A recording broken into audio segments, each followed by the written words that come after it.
synttärit tänään. Sain Xboxille uuden anarin ja kohta jo vedin ekan lämärin. Äitikin tykkäs, kun nyt oli peli, jossa ei lennä aina kaveri. Niin, hei hei!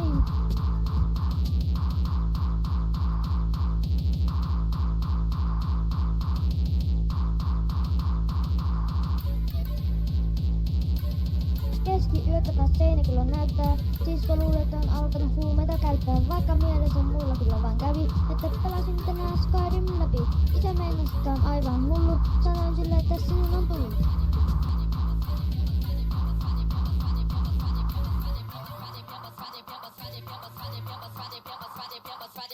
Hei hei!